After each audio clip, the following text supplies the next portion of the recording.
Buenas tardes.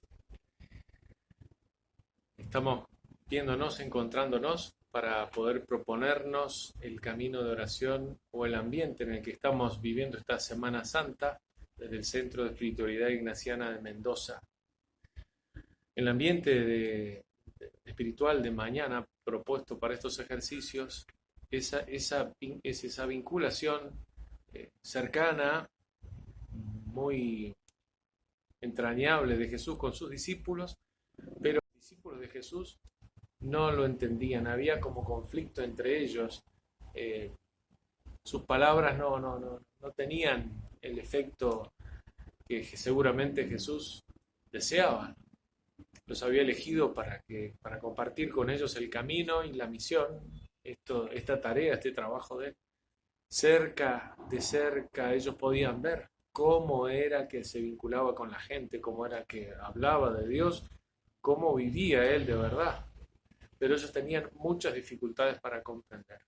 Basta recordar nada más que en uno de los relatos de la Ascensión, en el momento del día 39, 40 días de convivencia con Jesús resucitado, los discípulos le preguntan si es en ese momento cuando va a restaurar el reino de Israel. O sea, si en ese momento va a ser la asunción del cargo, ¿no? Si va a ser ahí rey, van a sacarse de encima al rey de Israel y de Judá, al rey judío, a toda la corte, y si van a sacarse de encima también el imperio romano. 40 días después de resucitado. Bueno, nosotros también somos discípulos, entonces nos viene bien a nosotros contemplar el día de mañana, miércoles, ese vínculo y ese ambiente especial de confusión, de discomunicación, de descomunicación entre Jesús y sus discípulos. Hay tres textos, como siempre, hay que elegir uno y hay que renunciar a los otros dos para otro rato, para otro momento. Un primer texto es aquel acontecimiento de la madre de Santiago y Juan, los discípulos de Jesús. Se acercan los tres y le piden a Jesús que esté uno a la derecha y el otro a la izquierda de Jesús cuando Jesús asuma el poder.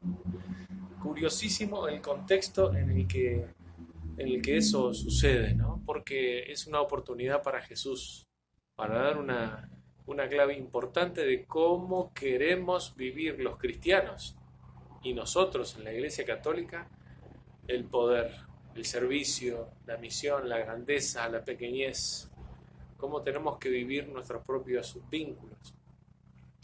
Un segundo texto va por la reacción que tuvo Tomás en el contexto de la muerte de Lázaro, ya cercano, camino a Jerusalén. Objetan que Jesús quiera ir a visitar a la familia de Betania, a la familia de sus amigos, y porque les parecía increíble que Jesús no se diese cuenta que se estaba metiendo en la boca del lobo. Bueno, entonces resignado Tomás dijo algo que quedó como clave para todos los discípulos también: vayamos y muramos con él. Y el tercer texto tiene que ver con una experiencia que indica la necesidad que tenemos nosotros de rezar, de orar, de comunicarnos con Dios. Es aquel acontecimiento de la exorcización, de la curación del niño epiléptico. Jesús había ido a orar al cerro, a la montaña, había invitado a los tres de siempre, ¿no? Pedro, Santiago y Juan, Pedro, estos tres más amigos de Jesús. Y al bajar, después de tener toda aquella experiencia de consolación, de ver a Jesús iluminado, hablando con Moisés, con Elías, hay un debate en el valle.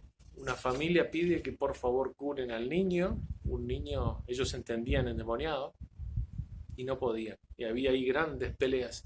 Llega Jesús, habla con el Padre, y el Padre le confiesa que tiene fe, lo que los discípulos confesamos siempre, ¿no?